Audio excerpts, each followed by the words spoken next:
Hex, your source for Warhammer Underworlds in under 30 of your favorite things ever. I'm your co-host, Davey, and with me, I've got almost a full house. I've got Skylar. How are you, Skylar? Doing well. Zach, how are you? Hey, doing all right. And Phil, how are you doing? Doing pretty good. All right. Hey, we are coming at you. For context, it's on the 24th of August. If you are listening to this on the day of release, Emmett and I will be elbow deep in the Grand Clash at Nova. And good news, I don't know what I'm playing yet. So yeah. Hey, you know what? It wouldn't be what the heck's going to a convention if one of us wasn't sure what we were playing yet. Yeah. Is Emmett feeling locked in? Oh, he's been locked in for a little while. Nice. He's on Gits, but his concession to Gits being like unpopular is he broke away from the countdown pillage combo. So he's got some rack and ruin going on in there. Ooh. Which I think it's come up a couple times in conversation on previous episodes, but it means he gets to give you damned if you do. We were talking about that. We're like, yep. Says you can either take a damage or I can push you one, in which case you'll push next to Snirk and you will take a damage. Like, oh man, I guess I'll take a damage where I'm standing at least, you know. So funny. Yeah. But it is like the cap is not quite as insane on that. So it's been, I think it's made for some more enjoyable games, and he's switching off them once he's done with that.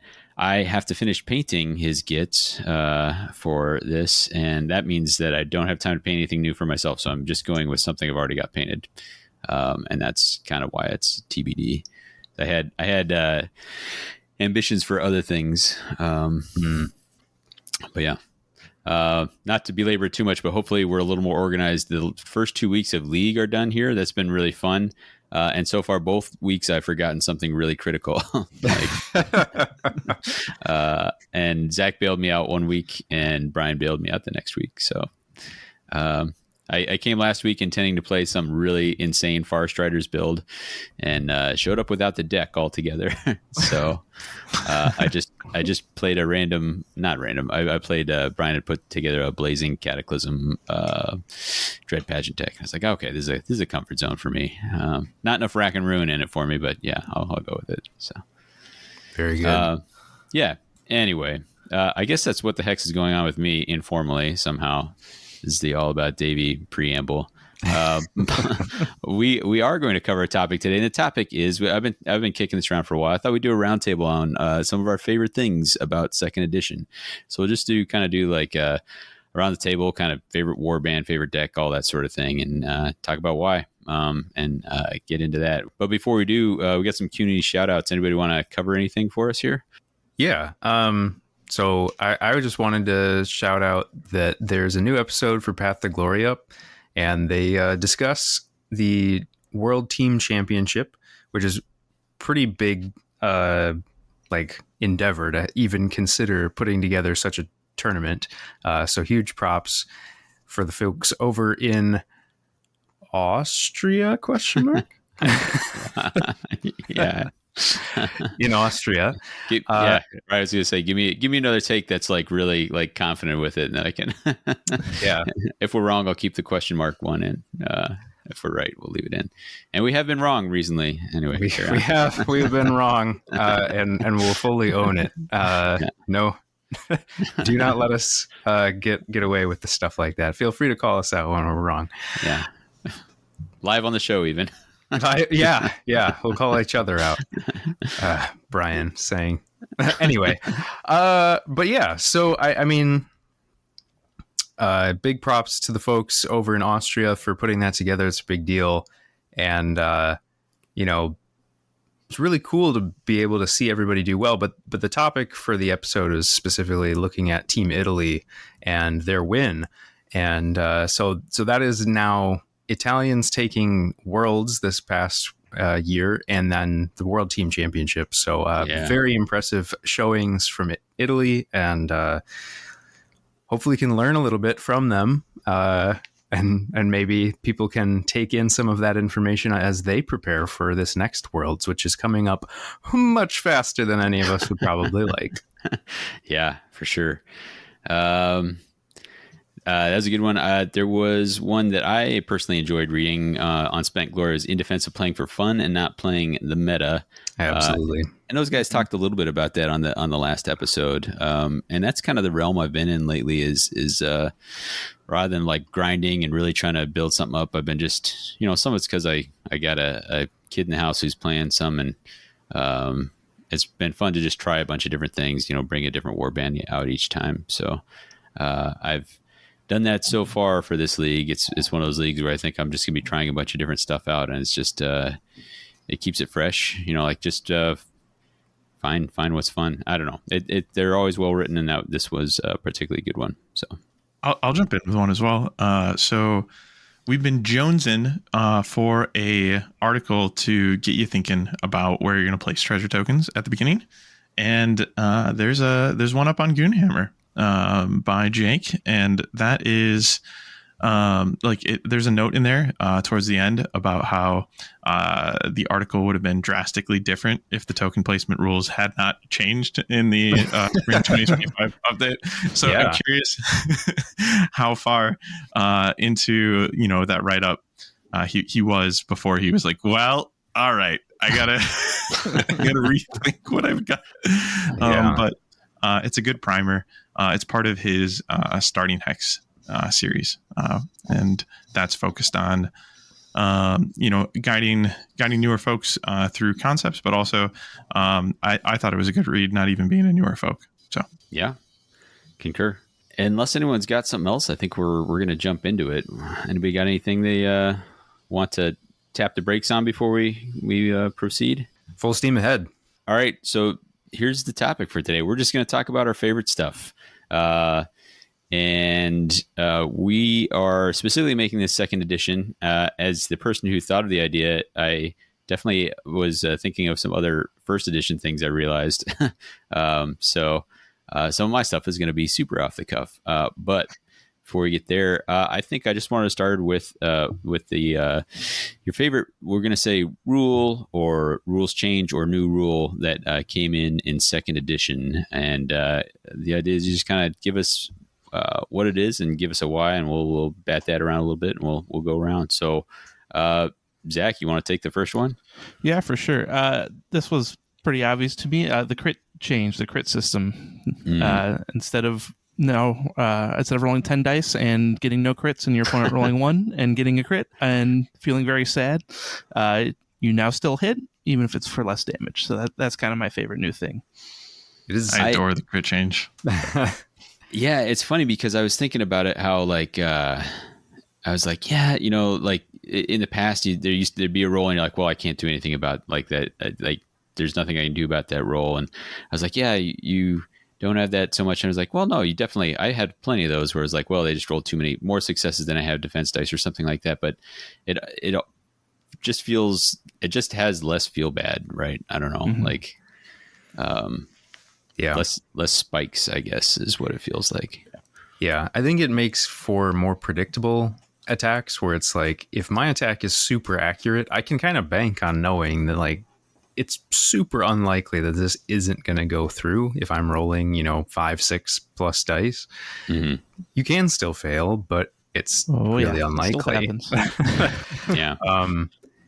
But I think, and maybe this is jumping ahead a little bit, but like, having the rule change, but then also getting the crit abilities of stand fast and overrun, I think allows for crits to still feel impactful, but not feel backbreaking in certain, like there were a lot of times I felt like where old crits really were like, it didn't matter that it was so overpowering. It was just like, yeah, well, you were probably going to hit that attack anyway. You rolled like 5 successes. Like, who cares? Yeah.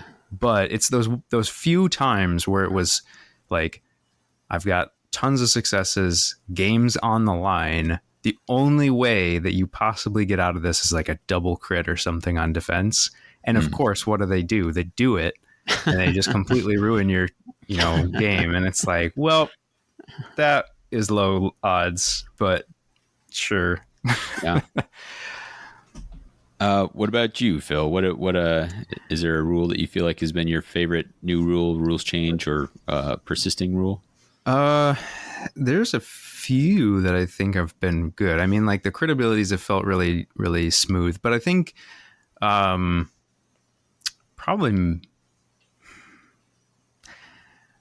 it's hard to pick. Some of the stuff I really do like. It's like I don't know. I really do like having War Scroll abilities. And this is maybe a contentious one. I really love the idea of like you always have access to these things, because there was so many times in games where it was like, if I can just draw this card from my Warband's deck, things are going to go great for me. And if I don't draw that thing, it's going to be a completely different game. And that's just not a thing anymore. Yeah. I think the only part of it that's maybe a downside, and why it's maybe a contentious thing to say is like a favorite for the new edition, is that it, being that it's so limited and like how much rules there are on War Scrolls, that the War Scroll abilities can be somewhat watered down by comparison. And I think maybe that's like the flip of that coin of like, I really like having these abilities that are flavorful that you always have access to. I just wish there were more of them. Yeah, sure. You actually kind of stole the one I was planning to go for, and some of it was just because it was such a surprise to me. I think when the second edition came out, I was kind of shocked to see the loss of faction decks, and I felt like this was such a like small replacement. But I think something you were talking about it from an angle of like, if you have that one ability that you just need that one thing to like turn the game, but it's from your deck. Oh, maybe you still have that, but it's coming from a card, a neutral card, but yeah, sure. For me, it's that the flavor of your warband is always present, right? Like, and it's present right from the start. So besides the fighter cards, the things that make your warband unique are available in some way right from the start of the game. Some, like most of the Dread Pageant scroll, you got to get guys wounded, but that happens fast enough, but having the flavor for the warband right there on tap feels, I underestimated how good that was going to feel. So yeah, I think my favorite part about that is actually that it means that your opponent has less to guess about. Like there's I'm tripping over that, but what I'm trying to say is that before, your warband's abilities were hidden throughout your deck, and if I wasn't familiar with that warband, then I might not know what tricks are available to you. Whereas if I know the current card pool and I sit down to a game, then I know everything I need to know, because I can just ask to see your War Scroll and wrap my head around the twist that you're going to bring to the two decks that you have in addition to that. Yeah, that makes sense. And the other thing I've seen is it does make for some swapping of warbands a little bit easier. Where like in that team game that we played, we tried out Spent Glory's 2v2 rules, and Brian was like, it's a little much to bring my gardeners, but that's what I've got built. And I was like, well, let's just grab the fighter cards and we'll just take your deck and we'll apply it to this. So, for something fun, you can just do that. Like, all right, now this whatever Emberstone Pillage deck is now a Zickets deck, or whatever. Yeah, it's not perfect, but it works, especially for something fun and casual like that. I like both that you have the flexibility to do what you just described, but that it doesn't feel like a one-for-one. Like you really do feel the weight and difference of the abilities that are being brought forward, the inspire mechanics, the profiles. Sure. Like it still does a lot to shape just plugging a Nemesis deck into a different warband. Yeah. And I like that a lot. Skylar, I think you're the only one we haven't heard a favorite from for rule or rule change going forward. The crits would be my favorite. So I'm Thinking about strictly like changes, I could probably fish for the fact that I actually like the card draw that you get in rounds 2 and 3. I could take it or leave it in round 1. I think that it's fine there, but I really like it in rounds 2 and 3, where if I'm going to lose the roll and you're going to get to decide, the tempo in a battlefield that's already or a board state that's already well underway. Like if you're taking first, you need it, and if you're taking second, you've got a plan, right? Mm-hmm. And so to give me a little something for losing that agency in rounds 2 and 3, I really like. I also like that it means you get to see on average just a little bit more of your deck. But I think if I were to like just comment on like favorite things, I was thinking recently about one of the things I just love about this game in general, from a rule standpoint, and it's the fact that no other game that I've ever played lets me tailor an objective deck and a tool set deck. And then you're drawing 3 and you're drawing 5. And you have these, 3 stop points during the game, end of round for your end phase scoring, and these surges that weave in there. I love the tapestry of the fact that you're sitting there with a hand of 3 objectives you built and 5 support cards essentially towards your game plan. So I know that's kind of reaching, but Sure. because it's not really a change, but it's kind of just a favorite rule. We didn't restrict it to change. I think that's what I like about that call out is it's something kind of core to the Underworld's experience and has been so since the start. Yeah. Yep.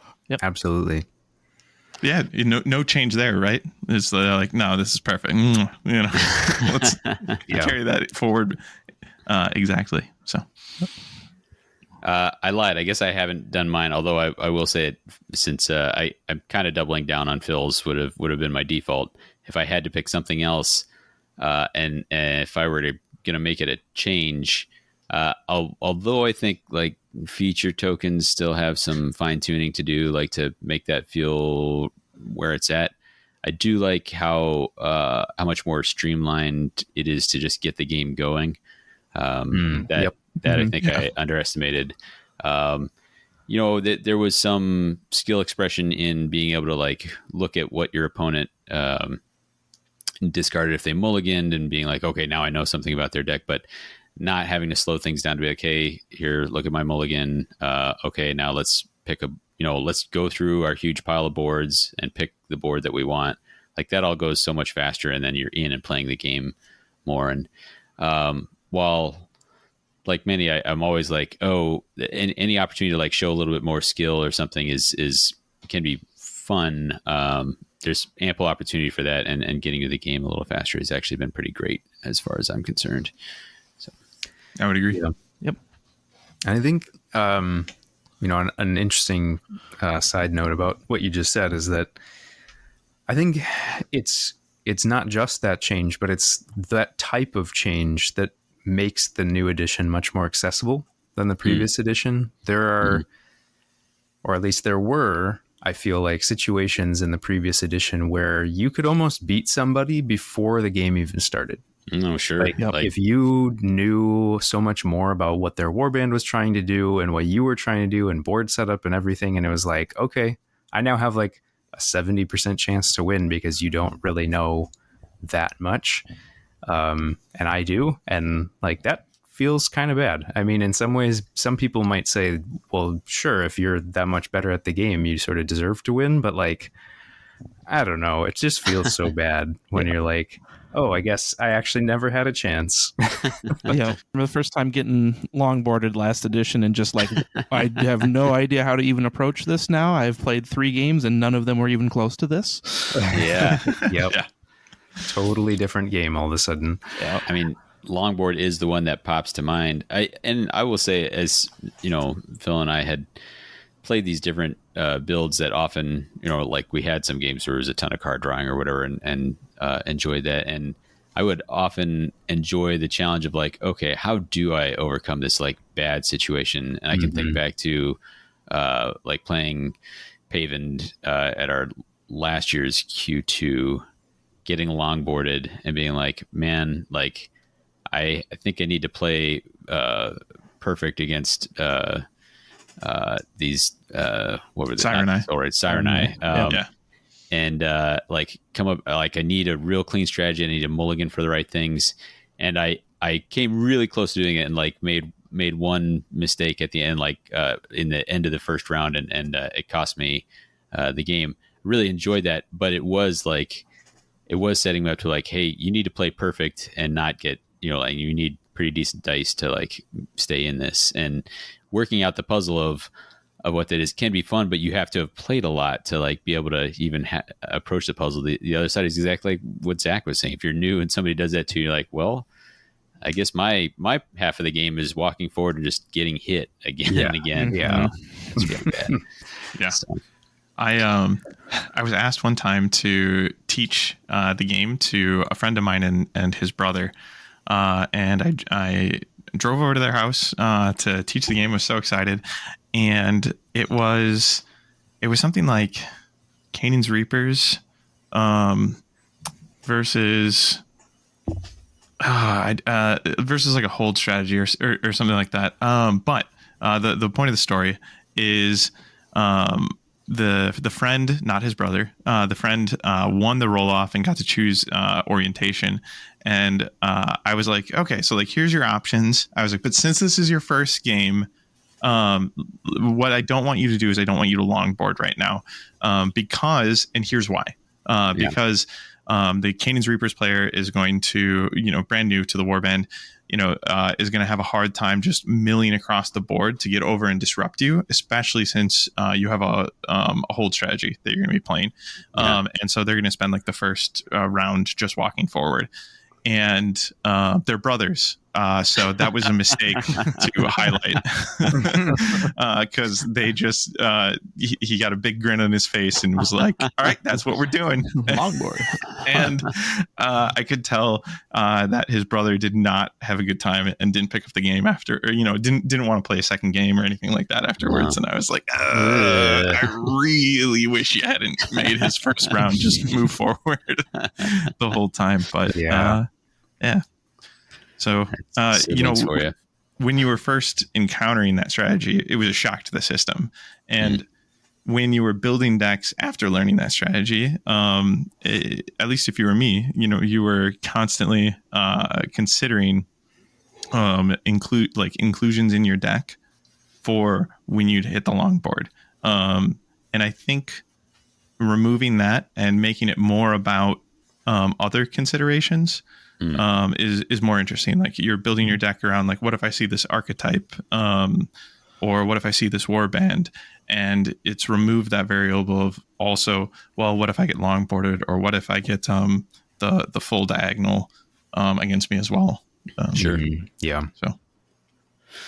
Well, all right. That was the first one around rules and new rules. I'm going to go with another broad one here, and we're going to go right back to the top with Zach here.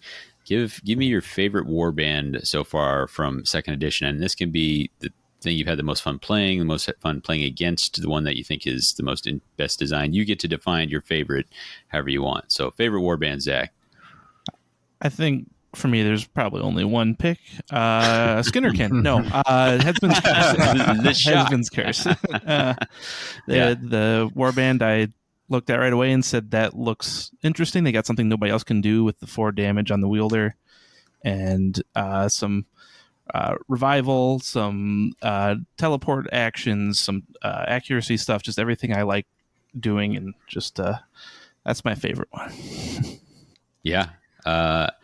I think that toolbox capability like really appeals to a lot of us. I'm curious to see if that kind of carries forward with our other picks here.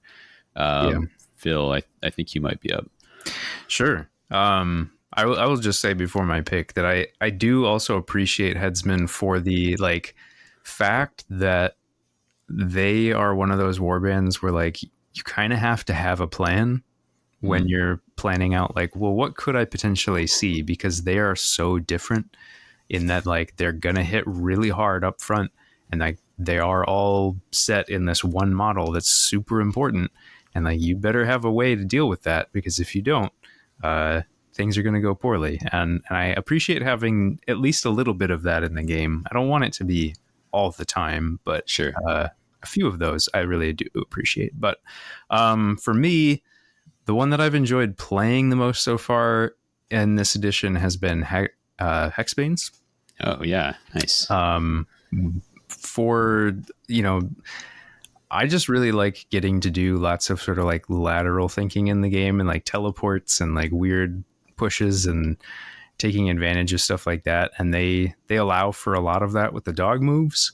But then also getting to do some fun stuff with their marked for vengeance ability, which I still kind of forget about sometimes, where it's I know. like, We got to the end of that game at Q2, and you're like, I actually probably could have won one or both of those if I just remembered how marked works. I was like, oh, well, I'm glad you didn't. yeah.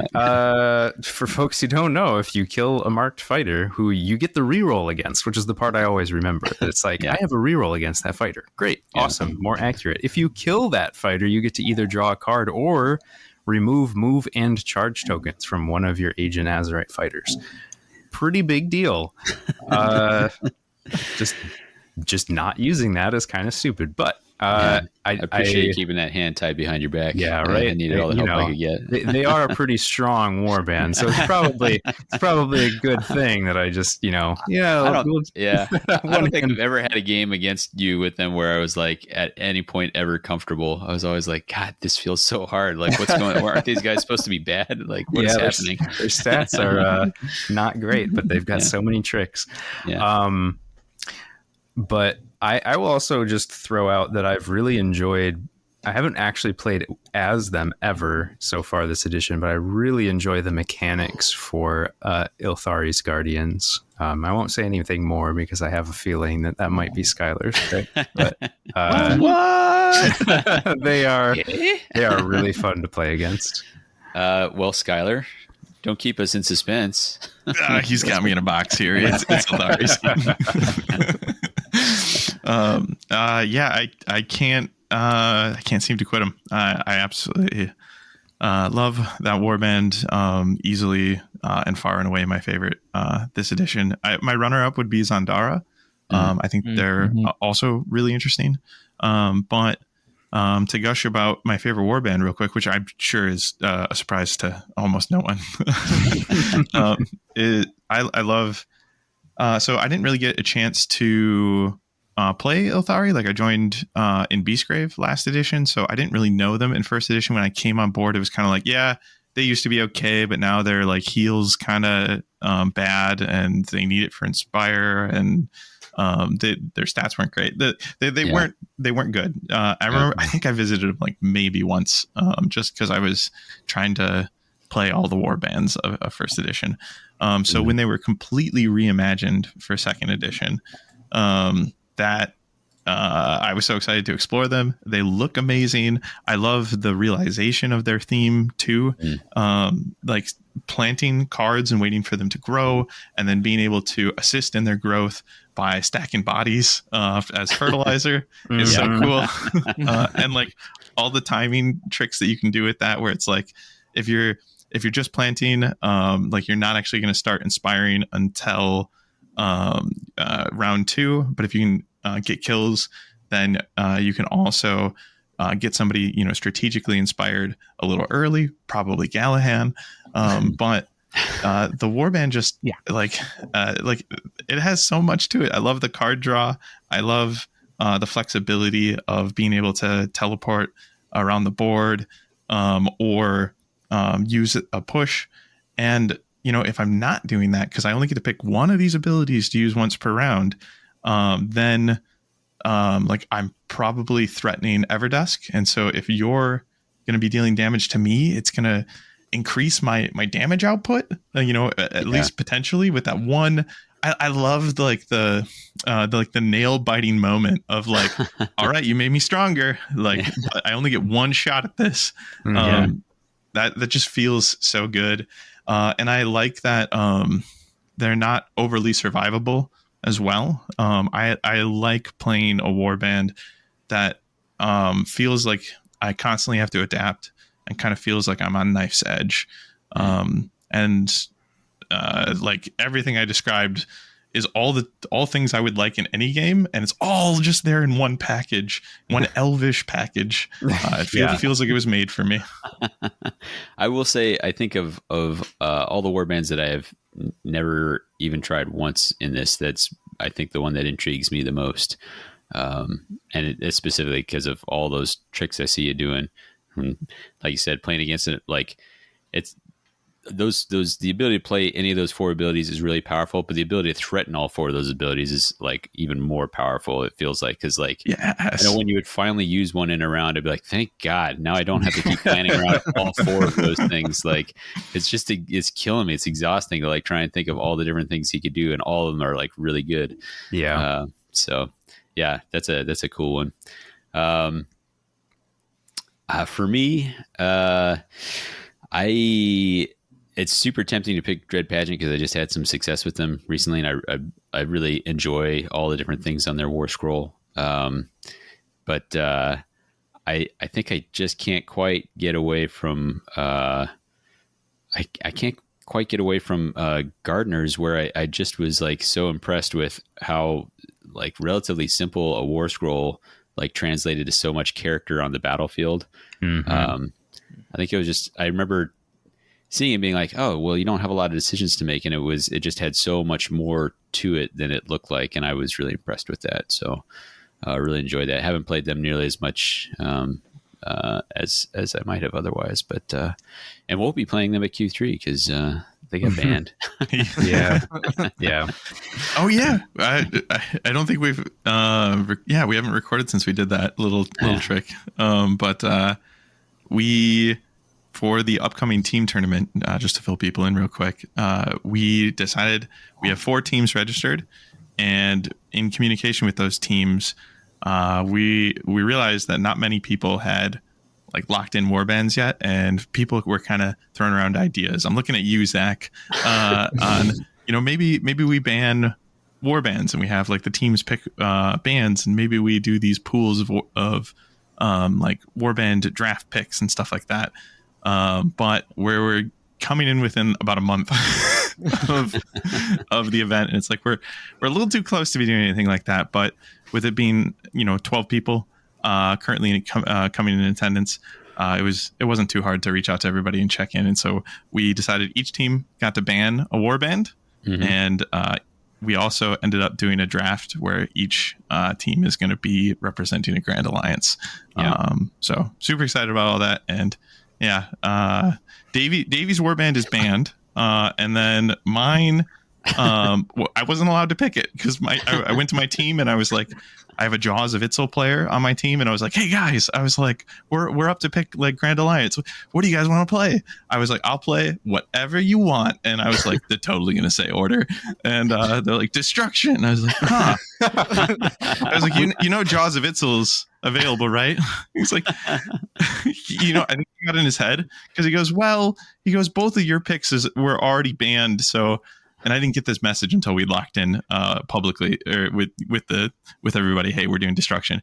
But he goes, yeah. He's like, I felt bad that Connor and your picks were both banned already.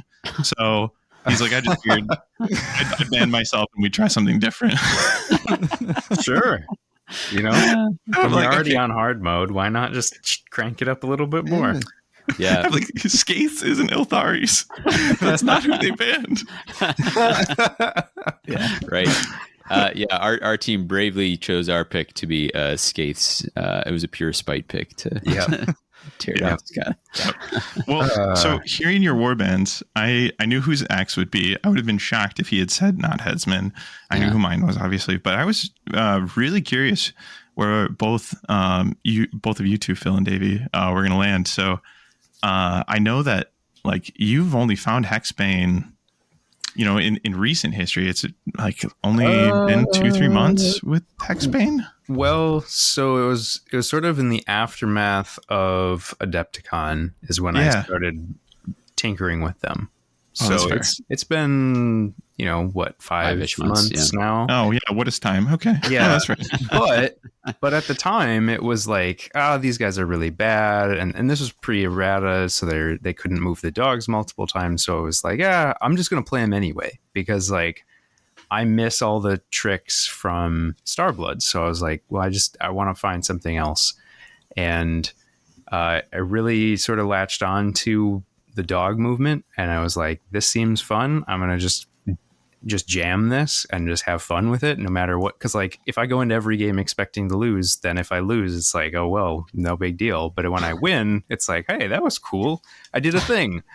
And that has sort of been the feeling of playing that warband, is like, I'm uphill all the time, and so every win feels awesome, and every loss is like, well, that's what I expected. That's fine. I like that. And That's cool. I've learned a lot, I think, from playing them. I was also using them with pillage, so I was like figuring out timing for pillage and how to use the extra movement for that really well. So super fun. I did it. I was thinking about what you were saying with gardeners, though, Davey, and having such a minimalist rule, but that allows for so much depth and decision making in a game, because you don't really realize it until you're facing it, and then you're like, oh crap, I have to like think through, like, if I land this hit, am I going to be putting him on a 3 damage attack on his next turn? Yeah. Like, do I need to like take an attack off so that he doesn't get to do that?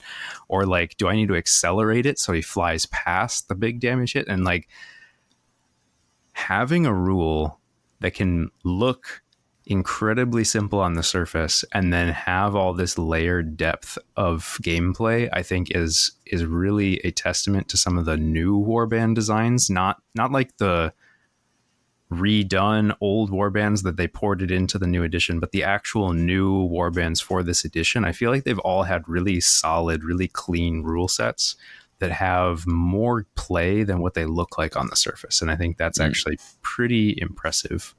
Sure. For what we've seen so far. And if Brian was here, he'd jump in on the love for gardeners. That's easily his favorite. Yeah. Yeah. Well, all right. We pair every warband with a deck sometimes too if we're doing Nemesis. What of the released Rivals decks so far has been your favorite? And back to you, Zach. Well, as much as I love the just raw efficiency of stuff like Blazing Assault and Pillage and Plunder, I've kind of gotten tired of playing those or seeing those across the table all the time. And I definitely wouldn't have picked this one when it came out. I distinctly remember sitting down and playing at Rivals and just like sobbing towards Skylar and Brian as I was playing this. But Rack and Ruin has become my favorite over time here. I love the little tricks. I love some of the end phases are shockingly easy to get, and just I've loved experimenting with it and felt a little more control, play a little more thought going into what I'm doing and when. Sure. It's good selection. Phil, what about you? Well, I've also really enjoyed Rack and Ruin as a deck. I think the whole concept of that deck feels very appropriate for what the hex. There's lots of like pushes and putting bad decisions for your opponents and like having to think a few steps ahead, which is very like us, I feel like. But I will also say that I haven't really played it a lot, but I thought that the design for Edge of the Knife was actually really well done as well. I really like the idea of trying to have a very aggressive game plan for like small fighters, and trying to like play around, like flipping the script a little bit of trying to do like, well, what happens when you don't have the big burly elite fighters who can soak hits, but you still want to be able to like get in there and land some attacks, and what does that have to look like? And I think Edge provides some of those tools and some incentive for doing that.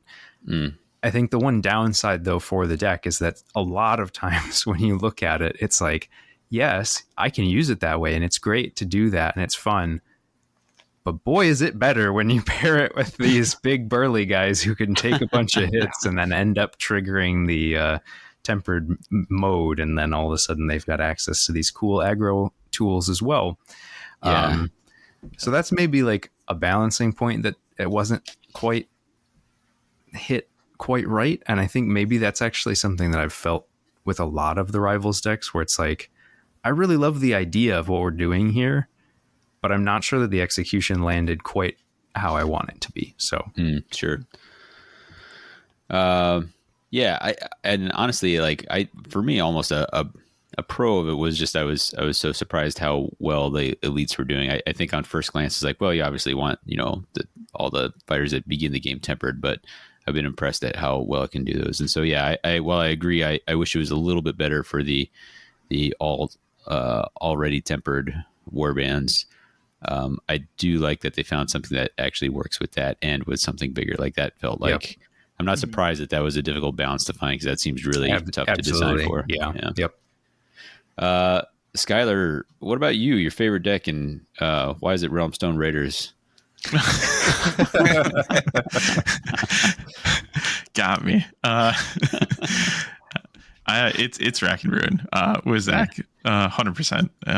And like Zach, that surprised me. And a bit of that was Edition 1 baggage kind of coming in, where we had ended Edition 1 with a deck similar to this. Name escapes me at the moment. Rhymeworm's Bite. And really didn't like that deck. Thought there was a lot of negative play experience to be had in that deck.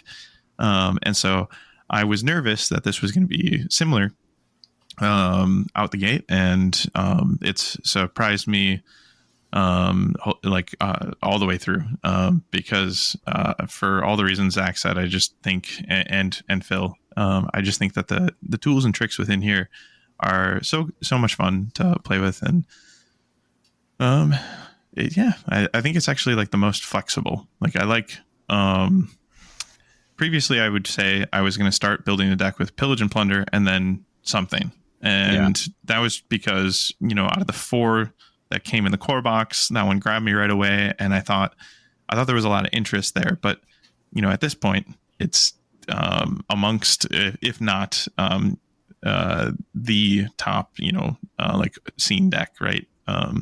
It used to be Countdown Cataclysm, and then I think Pillage and Plunder started to kind of like overtake it as Countdown got smacked on the nose, and Pillage hasn't quite been smacked as much, and so it's kind of sitting in prevalency, which is a bummer, because I love Pillage and Plunder, but we've spent so much time with it already. I wish that there was another deck that could fill that role right now with an amazing Surge pool, amazing objective suite in general, but the Surge pool that gets it going, and how it puts pressure on you even if you're across the table from it. I saw somebody, I wish I could credit them, on Discord, who talked about the reason they don't like Pillage and Plunder is because of Strip the Realm, and because Strip the Realm is a card that says if your opponent doesn't do something about this, you score it. Yep. And I hadn't thought about it that way, because I really like the fact that it forces play, like a different play pattern. But at this point in time, it's the play pattern. So I used to love that deck, and I still think it's really, really great. I just wish that we had more variety. But anyways, Rack and Ruin, totally my favorite. Shocking. Stuck the landing. I will say Blazing Assault is not a deck I've played much. Purely on the strength of Illusory Fighter, I'm like tempted to pick it, because when I get to play that card, it's just so much fun. So perfect. So flexible, so many cool things you can do with it. But I'm actually going to join the majority of the podcast here, and I'm going Rack and Ruin as well. I paired him with, when I was messing around with Gardeners early on, I played him a bunch with various iterations of Dread Pageant, and same thing. I'm not going to reiterate all the things that you guys have already said, but what I will say is that I like that there are a variety of Two Glory end phases, but it's not just that there's Two Glory end phases, but they can be counterplayed by your opponent. Unlike, I don't want to knock down Strip the Realm so much, but these are ones where your opponent can counterplay them, and you also have to be active about your own positioning, about what you're setting up for. And if you haven't scored them, you can still represent like you've got it to put additional pressure on your opponent to be like, oh man, like I haven't seen stay close. I guess I better get somebody out on the edge. Like the Dread Pageant has cleared all the edges at this point. I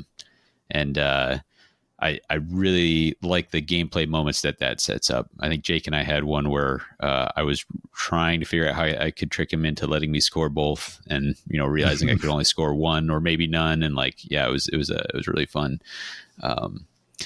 Fun moment. He got to kind of flex some skill expression to be like, no, you're not going to get both of these, and I'm going to see if how much I can block. So I think I like the moments that it sets up. So absolutely. Yeah. Strong agree. And I'm curious, this is the thread that got away from me, but I'm curious if you're here too now. When I sit down to build a deck right now, I kind of start with Rack and Ruin and see what second deck I'm bringing in. And it used to be that way with Pillage, which is where that was going. Is a similar vein for you? Often, and here's part of that is because for two reasons. Rack and Ruin does not have a plot card, so I can pair it with anything else. And Rack and Ruin does not have a restricted card, so it means I got full access to whatever other deck I pick, and that's always really fun. Agree. That's a deck. I don't know if this is getting too far in the weeds, but and doesn't actually have to come from the deck you just picked. But could you lay out a favorite objective for me, Zach? So objectives, I like not necessarily if they're just straight up strong, but something that's kind of again interesting. I need to work for it, but also has some counterplay or some way for my opponent to like interact with me or potentially hand it to me. So I've liked a lot of stuff like this, but Arena Mortis is one I'm going for. I really like the design of that, where it's kind of like can I engineer this scenario to happen? And is my opponent thinking about me engineering the scenario to happen? Sure. And just kind of a cool thought process of, in the game, kind of a game of chicken of like, where can I get this territory set up with all these charged fighters? Yeah, I like Absolutely. it. Phil, what about you? Yeah. In a similar vein, there's lots of objectives that I take that are like, this is just really good, but it's not always interesting because it's like, this is going to score automatically. There's no way really for you to interact with it. One from Pillage that I think is well designed and does allow for interactive play is Broken Prospects. For folks who don't know this card super well, it's a 2 glory end phase where either you have had to have delved 3 or more different treasure tokens in the same round, or you have to delve a treasure token that was held by an enemy fighter at the start of the battle round. And so what I like about that is that it sort of forces your opponent to want to block you out and delve some of the treasure themselves, because if they just stand on it, you maybe can just like push them off and then get on and delve yourself. But if they delve it, then you have to flip it back and then flip it again for it to be delving a treasure. So there's like a lot of counterplay, but it has the like interplay of like, if your opponent ends up holding a treasure at the end of a round, they've then set themselves up to making it easier for you later. And so in some ways, the existence of this card helps you to like put pressure on your opponent, so that if they're playing a hold strategy or if they need to have a treasure open for some reason, that you can then sort of say, well, sure, you got to do that thing, but now you've set me up to maybe get an easy Broken Prospects. And I like the push and pull that provides. Sure. Skylar, how about you? I'll add to Broken Prospects really quick because I really like that card as well. That I don't see this move enough, and I think it's super fun. Like if you are trying to deny Strip the Realm, which is something you have to think about with Broken Prospects. So you're on an objective or a treasure token because you wanted to stop Strip the Realm, but now you're making Broken Prospects easier.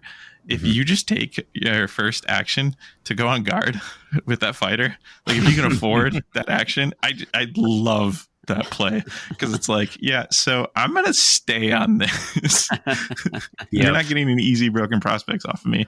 And I started doing that play loop enough where Brian in a game ran at me with gardeners to score broken prospects off of my one spot, and he didn't care that he didn't hit the attack. He confusioned me, and then I confusioned him. Yep. And it was like, Absolutely. nope, Yeah. This is mine. still staying here. Yeah. So that would be up there for end phases for me. But to pick something different, I'm actually going to pick kind of an oddball surge that I really enjoy. This would be, I think, my favorite surge. And it's Living Bludgeon. And I don't think a lot of people take this, but guard token while you got to charge. Yep, exactly. Enemy territory and in not friendly territory. Okay, sure. So you have to be bold, bold and brave. And I just really maybe this pairs with the fact that Ilthari's is the thing I've clocked the most time on by far. And so taking a 2 dodge fighter, running over the line, like I'll often use Ilthari herself for this. So she's got 3 health. And with her range 3, it's like, okay, I'm going to be able to get to the landing platform I want, the treasure I want. I'm going to be able to get that charge token off. And then hopefully I have a power card in my deck that's going to allow me to then put myself on guard. And, that's a lot of stars aligning. But the reason I like this card so much is I kind of mentioned before, I really like that like knife's edge gameplay, and I love like running into enemy territory like that, going on guard and being like, if you kill me, like I'm not going to be able to score this, Lynn. So just hoping that you're going to be able to score it. And with the guard token, there's room to like bring power cards to support it, or if you're down a fighter, if you're a 4-fighter warband or an elite warband, and you have to spend that action going on guard. I don't mind it. I don't know. Just something about the tension of running across the line, being charged at, and having that guard token. Just something I enjoy. Well, and then on the elite aggro, I like the idea of like, hey, I've gotten charged out, and because of kills or positioning now, like I'm searching for something to do that will like earn me glory, and that's a card that can just be like, well, just go on guard, here you go. Get a glory, cycle your surges. I was just thinking about it while you're talking about it, and what's interesting, it's kind of like a mirror image Bizarro version of a very popular surge from first edition, Change of Tactics, which was one that was when a fighter on guard charges, so you would be on guard, lose your guard token when you charged, and you would get and people would often take that. It was just, they would burn an activation. They'd go on guard with like Mollog, and you're like, I know why Mollog's going on guard. Like, here it comes. And this is, at its very slowest is the opposite of that. Get charged out, and then just burn an action to go on guard, and then get your one glory surge. So, yep. For me, it is while I was tempted to take one of those counter playable things from Rack and Ruin that I mentioned, I like that Iron Grasp exists in the game. Yeah. It feels as close as we get to the Hold More style objective. Somebody help me out. What was that? At 2 glory in the Dire Chasm era? Dominant position. Yep. Dominant position. I like what that does for the game, where like all of a sudden because it's agnostic to the bounty of the fighters holding it, like it's doable by small war bands, and they can overcome like, oh, actually we have to hold 2 of these, it's still maybe more possible for them. I think it creates some of those situations I was talking about earlier that have like the play and counterplay, and you're watching for it, and until it pops, you're worried about it, and it makes it like, oh, it's a little more risky to plunder, or not plunder. Oh my gosh, to delve here, because now I'm making Iron Grasp a little more easy, or all that sort of thing. So I like that objective, and I wish we had just a little bit more like it. Perhaps a whole new deck with that sort of thing in it. Dominant position came out in 2nd edition. I would be elated, hands in the air, rush towards it. Would be fun. Yeah. Back around to ploys now. What about ploys? Zach, you got a ploy that you find to be your favorite? I really like ploys that kind of give me an idea of what they do just based on the name. So I've just written down Intoxicated with Rage. Yeah. My actual I like Violent Blast was what I want to go with here. Ooh, yeah. Card, multiple choice. pushes, just always fantastic. The thought at the beginning of the game, like, do I put a treasure token near this stagger hex so I can push on it or push somebody off of it? Yeah. Can I get my opponent into the stagger hex to get those rerolls going? Just fantastic. Yeah. It's a rare game that I don't find some use for that. I have it in hand and never find some use for it. And it occasionally has some really awesome dramatic uses. I like it. Good pick. Phil. Well, there's a lot that I like. Some that are super powerful. But I'll go with a card from Edge of the Knife, because I think Edge of the Knife has some really cool power cards. And one that I think is really fun is Power from Death. And folks might be thinking, what's so fun about a card that just lets you draw 3 power cards? Well, the reason I think this is a fun card is that it puts you in a situation where if you have to risk fighters, or if you know your opponent's going to be aggressive and it's like, yep, they're going to be killing one of my fighters right away, they always have to consider, have I seen Power from Death yet? And how bad is it if they get to suddenly draw 3 power cards after I do this charge? And I really like having them have to just think that little bit more of like, if they have 3 more power cards, how bad is this going to be for me? And I mean, it is a good card. It's just strong, but I like that it's not available to literally everybody, because you do have to be tempered, and it'll make people think twice about taking out your easy to kill fighters. Sure. Skylar, what about you? So mine is reminiscent of my time with Soul Raid, and that is Fireproof. Ooh, oh god, I love it. I love Fireproof. Fun card. So many soul crushing moments when dropping that. Yeah, absolutely. You know, I also enjoy the funny moments when you're like, and I'm gonna play Fireproof, and they kind of look at you like, okay, well, I'm gonna go walk over here like I was gonna do. Yeah, it's like, yeah, you do that. Yeah, that's a great one, and that is one of my. Whenever I do land on a Rack and Ruin pairing, I'm like, oh yeah, I get to take Fireproof. You know, I get to. It'll occasionally sit in my hand and be like, yeah, it's not really a great time to use this, but when it's great, it's great. Absolutely. For me, I'm tempted to pick Illusory Fighter. However, after a little more consideration, I decided to go with Improvised Attack, which I did not rate when I first saw it. I was like, you're going to make this 1 dice attack. That's dumb. Like, why?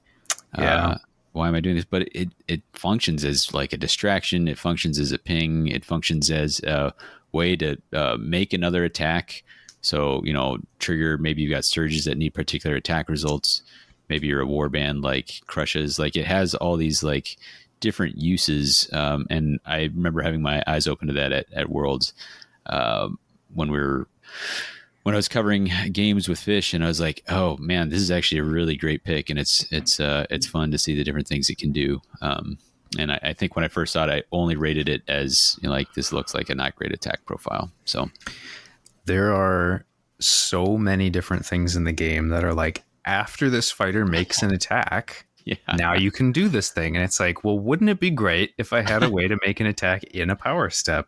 Yeah. And now I do. I can't even imagine how many times I've been able to leverage this card to allow the deck that I'm running to do all sorts of weird stuff, where it's like, oh, I'm going to score this surge in the power step because I don't really want to wait, and I'm already in position, and I know that like my opponent is potentially going to be able to disrupt me, so I'm just going to do it now. And even if the attack misses, it doesn't matter. Like, the surge will still score because I attacked on an objective or something.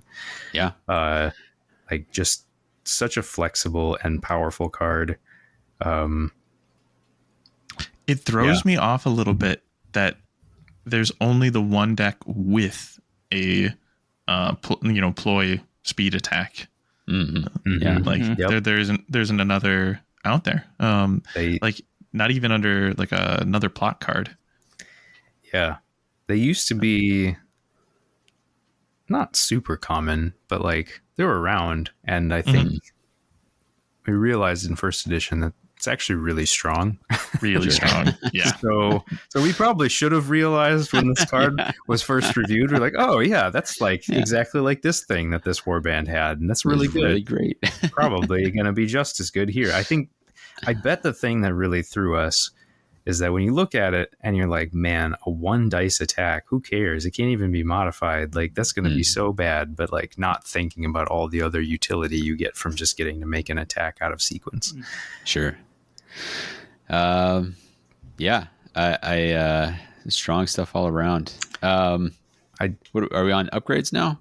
I did just want to say quickly, go how for it. glad I am that while we lost some of the old push tech because like it was just too good to have distraction, the fact that confusion made it into the new edition and is still around in multiple decks makes me so happy. Zach, how do you feel about that? I hate that card. Oh, boo. It's so good. That's why I hate it. And not only is it just a strong card, but like the ability to have those thought like moments when you're trying to play a hold strategy or you're trying to disrupt a hold strategy and you're like, God, I hope they don't have confusion right now. Yeah. The tension in those moments. I remember Lure Battle's right up there too. Oh, sure. I remember in our Q2, Phil, where like we were fighting over some token and you were finally like, all right, it's all I can do. If you've got it, you've got it. And I was like, yeah, I've got it.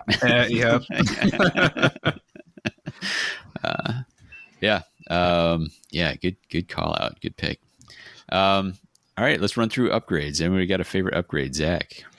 I'm going to go, I think, a little off the board. I don't know how many people actually run this or like this. Driven by Pain is one of my favorites. Interesting. I like the push and pull of like, yeah, you can drive me back off this token, but I'll heal and then probably have a push and be back on there anyway. Especially if we don't land damage. Yeah.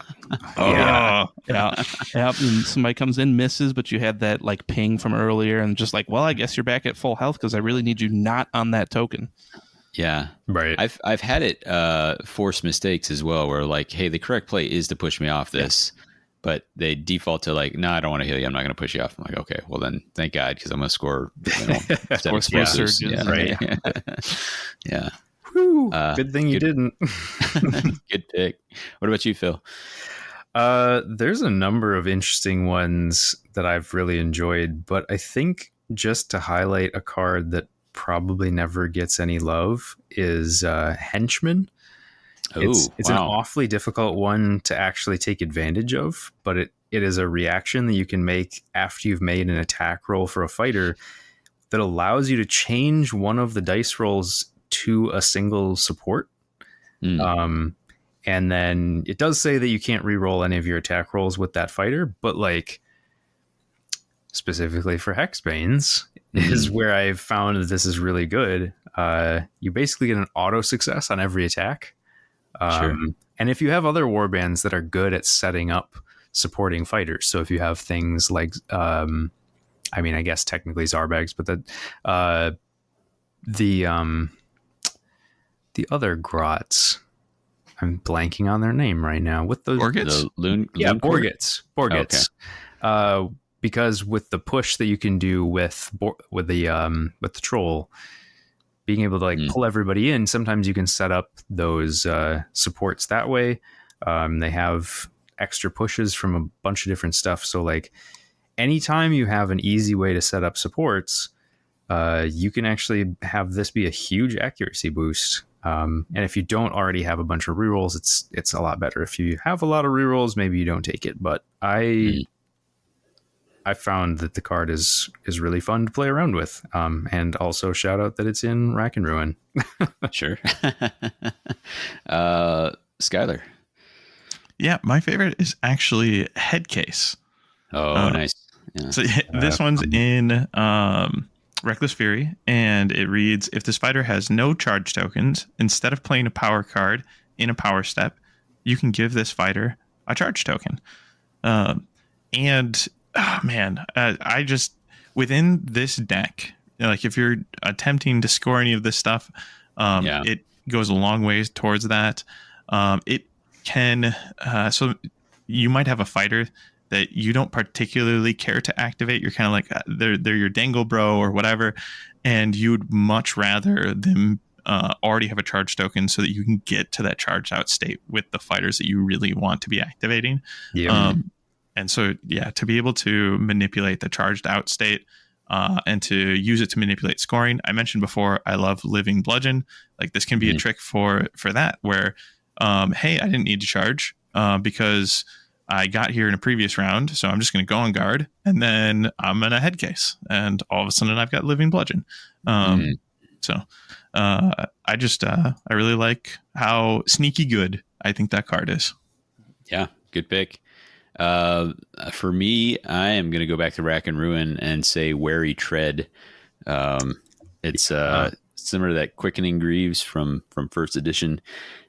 And I just love setting up a scoring plan, or, if somebody's like, okay, I've got, thinking they've got whatever, Strip the Realm in hand, it going to score, or they're like, okay, I don't have to worry about denying Stay Close or whatever. And you pop that out really late in the power step. And then right at the end, you go sliding off to where you need to be to make things happen. So it's not in there for raw power, but it's in there for like great moments, I think. Yeah. It's so much fun. And Alo has never looked better. Absolutely.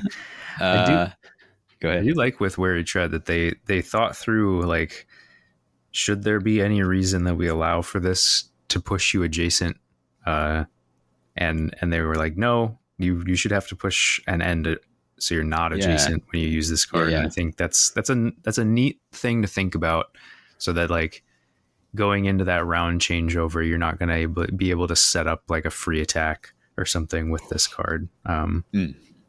It also adds a little counterplay to it too. Like there have been times where somebody's positioned and it's boxed me out. Yeah, there's nowhere to push. So you have, yep, 100%. All right, we've kind of gone through like the components and I don't know, the cards and warbands and all that sort of thing. We're going to get slightly more esoteric for our last couple rounds here.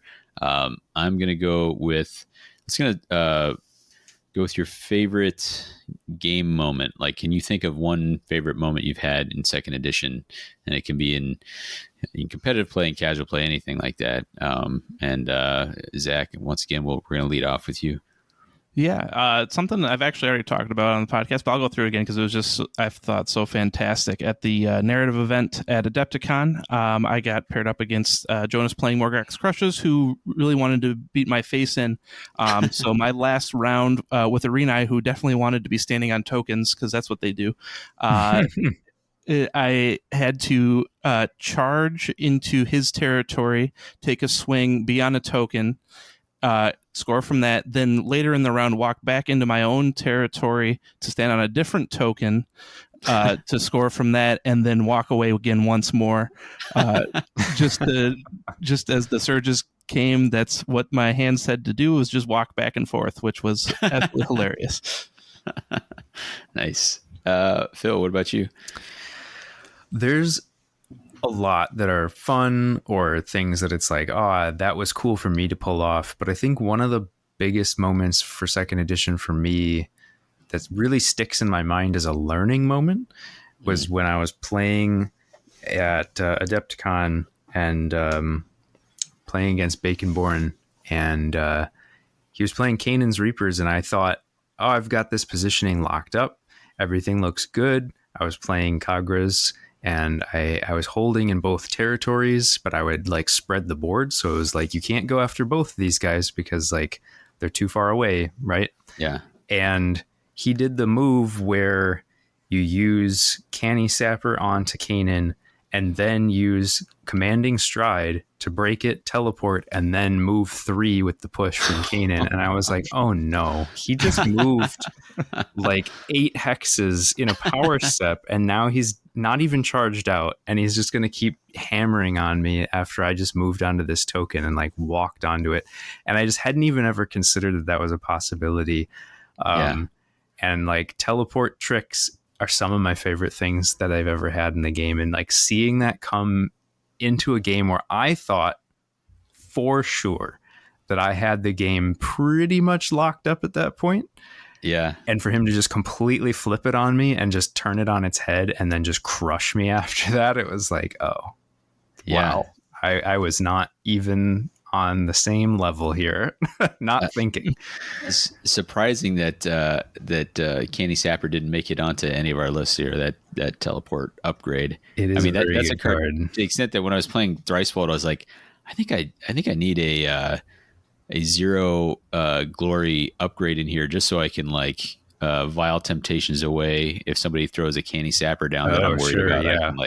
I can trash it because like, oof, I have gotten wrecked by that a few times. Yeah, absolutely. Including, I think by Zach. What about you, Skylar? Oh man, the game does a great job of facilitating moments, right? And there's so many like fun plays that come to mind, kind of similar to what Phil was describing. But my favorite moment would have to be my game against Julian at Worlds on camera.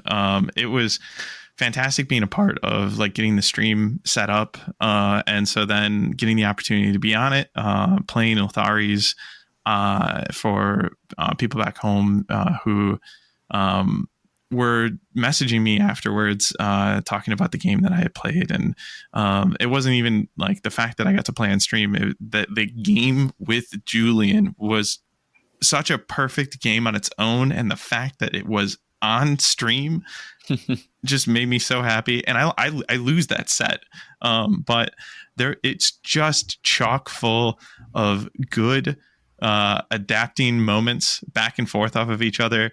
Like there's this play that I thought I'll never forget this play. I run up my archer and I shoot one of his gits. I think it might have even been Snurk, but I shoot one of the gits, and my goal here is I don't even care if this attack lands. I just want to drive them back, and I'm going to drive them back onto a treasure token, which sounds mental to me. Yeah, it was Snurk, because I'm afraid of this 3 damage. And what that does is if I land that attack, then it's going to allow me a play where on my next action, I'm going to run up with Ilthari onto a treasure token, and I'll be safe. Because Snurk won't be able to reach me. Nobody's going to be able to dish 3 damage out of nowhere on me. But I throw, I think, like 2 successes or like a crit success, and he double crits. And like, I'm not able to move that target. I'm like, okay. And like, I was already thinking like it was wacky that I was going to be doing this to get him onto a treasure token. And I was excited to talk about it afterwards and be like, you know, hey, were you scratching your head wondering why I tossed you on a treasure token? But yeah, it was, you know, it was a game chock full of moments like that. Spoilers, I try to make the play with her anyways. And I even then use my teleport. So like my adapted plan B is then I teleport somebody in to be adjacent to her. And the way this is set up, like, I think he's going to need I'm going to have full supports on a 2-dodge defense to keep her alive, because the only place that Snurk can come in and make this attack like puts him in that pocket, and he goes for that anyways as well. And I was like, this isn't gonna hit, like, please don't hit. And it goes through and takes her down. No.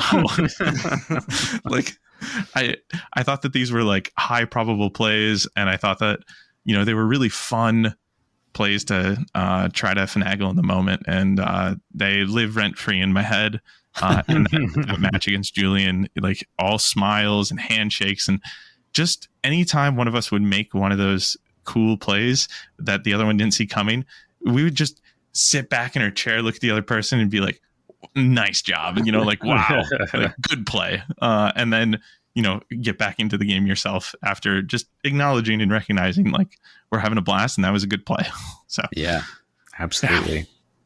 I'm going to pick a moment that it was not even a game I played, but this was from our Q2, and this was in this past year or two. My son Emmett has become like a much bigger part of my Underworlds experience, and at this Q2 he had a streamed game, which is really cool, and he played well and conducted himself well. But what I'm really proud of is this moment where like he had played a game they'd kind of shaken. They'd won he ostensibly won a really close game, and they were ready to pack up, and he could have just taken it, but instead he was like, oh, hold on, let's count them real quick. And so he paused, basically said, hey, let's double check our glory counts, and he ends up losing by 1, I think, or whatever on the recount it turns out he loses. And I was just really proud of him in that moment for like saying like what's more important than coming away with a win in the first round of this event is that I've played it cleanly and I've given this person a good game and made sure that I didn't take anything from my opponent. I was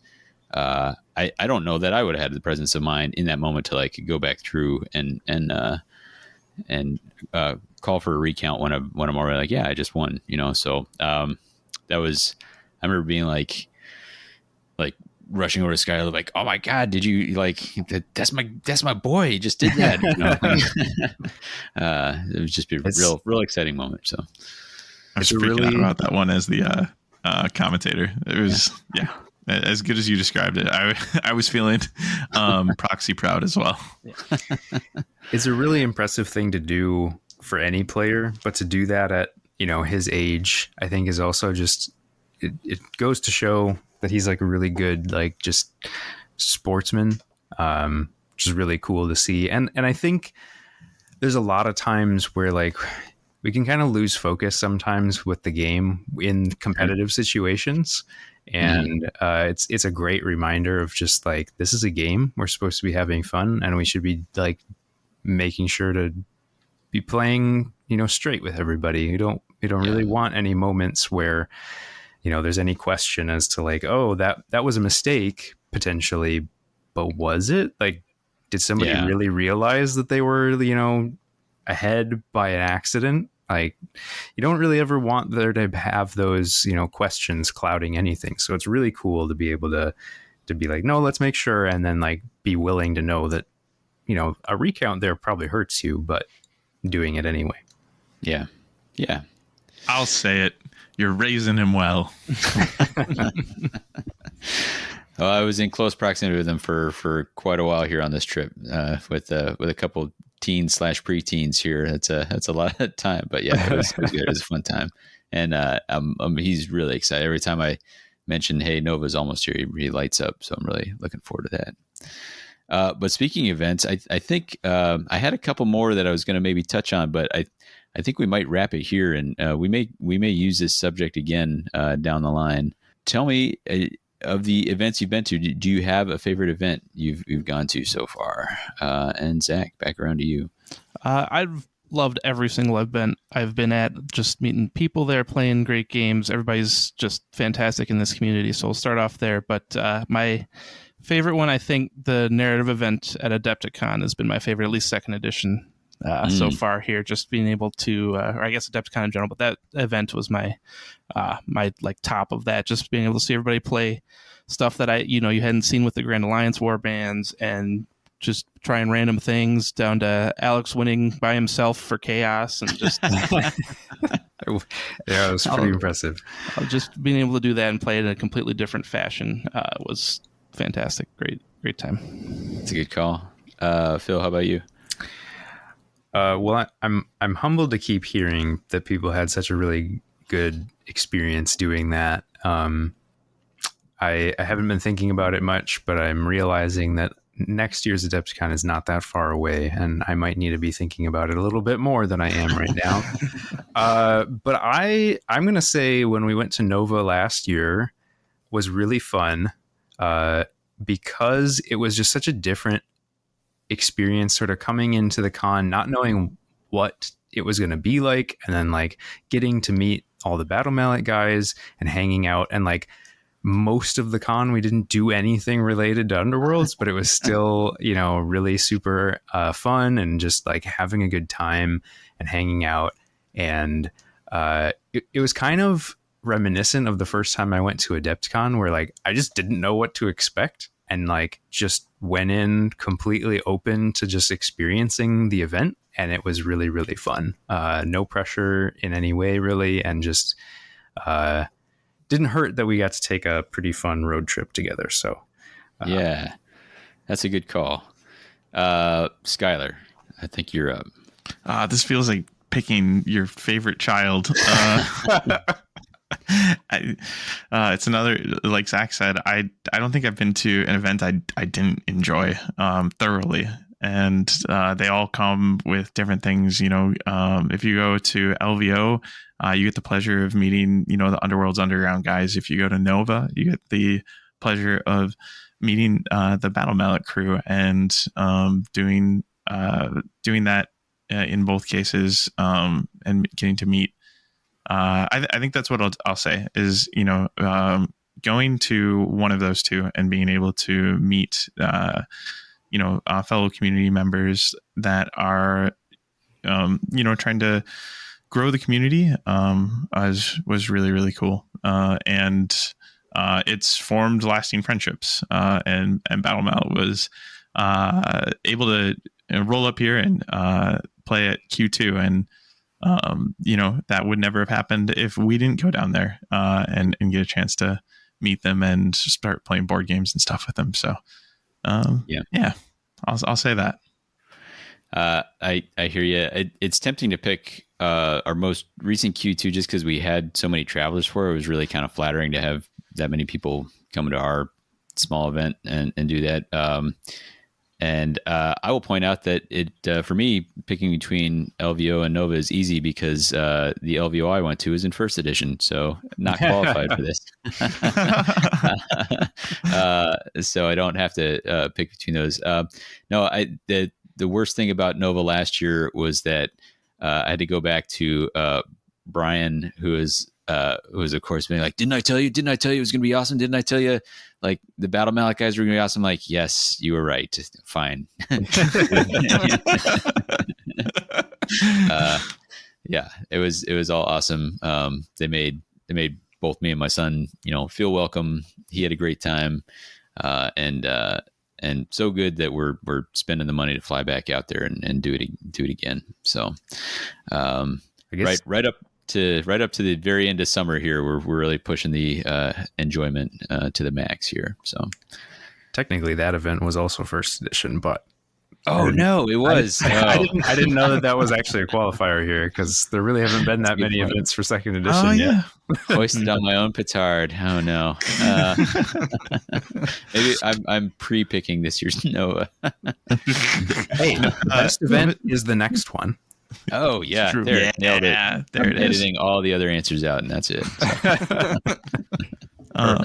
Nova's new location's great. Adepticon's new location's great as well. I think if you're looking for an event to go to yourself, those have really accommodating locales for sure. Mm-hmm. Absolutely. Well, I think that kind of rounds it out pretty well. I was going to ambush you guys with a couple, but I think I want to return to this topic probably in 6 months, 7 months time. Basically, if we ever end up with a little bit of downtime, this is kind of a lot of fun. We might do something like models and art and flavor text or something like that. So we'll see. I'm going to go once around the horn here. Does anybody have anything else they want to kind of cover here last minute, or? I'll just say, doing this episode and going through it is like a real nice refresher as to like why I love this game. Yeah. And like sometimes you start focusing so much on like rules and competitiveness and like tournament prep and like micro aspects of the game, and then you don't always like step back and appreciate it. And like just talking through like, why do I like this game has been really refreshing, and I hope that it is for all you folks listening as well. Nice. So say we all. Yeah. Yep. Yeah, it ended up being a lot of fun. But we are going to bring it to the end here. You can get in touch with us on our Discord, or if you prefer email, whatthehexcast@gmail.com. Brian, I don't know where Brian got his show notes because he was confusedly talking about shirts, which we haven't talked about for a long time. That's true. Which I haven't had those in the notes outline for quite some time. So I don't know what he was doing last episode. It turns out they're actually still available. They are?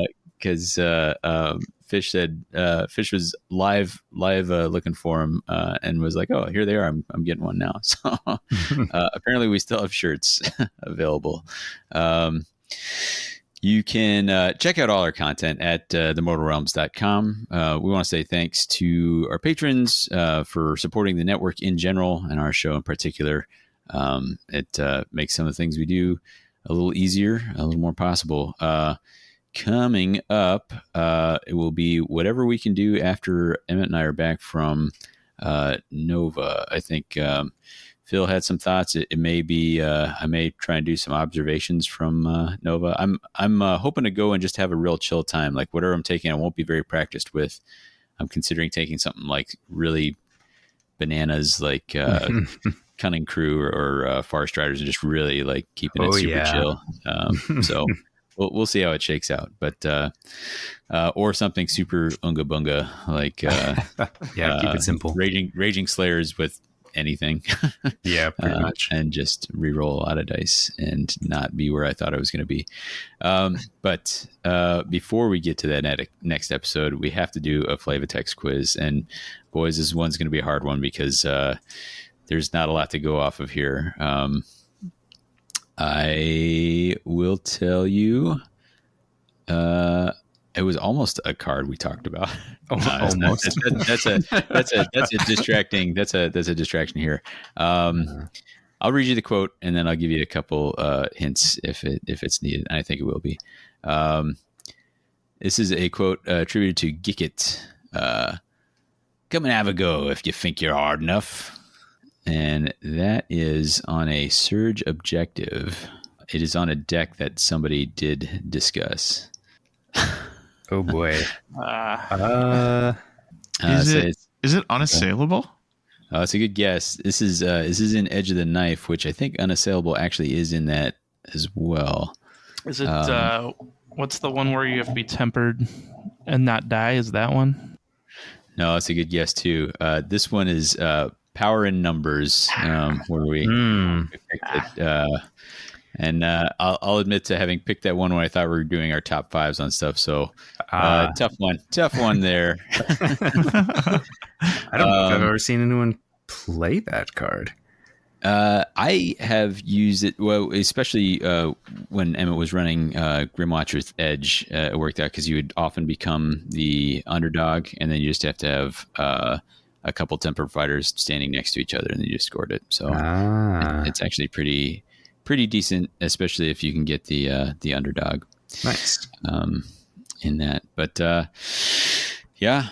for your recommended listening, we were all talking about our best, so we're going to go with Joe Bean Esposito, You're the Best, originally heard on the Karate Kid soundtrack.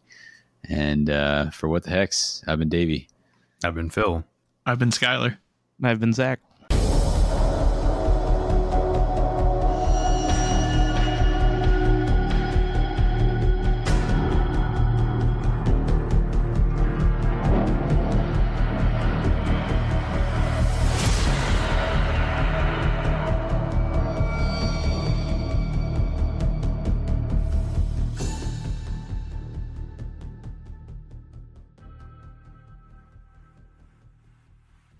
If I were to pick like a favorite game moment of second edition thus far, it would absolutely, oh my gosh, I forgot his, I forgot. Oh no, I had his. No, I need the name of the individual I played against at Worlds on camera. Is it Julian? It's Julian. It's Julian. Okay, I had it. I had it in my head. Then I Saved lost it. it. Yeah. Okay. Well, No one will ever know that you struggled, says the editor. says the editor. Does Yeah, he say my the same thing after the credits? We'll find out. Oh, what a bunch of pros. We just nailed that. So good.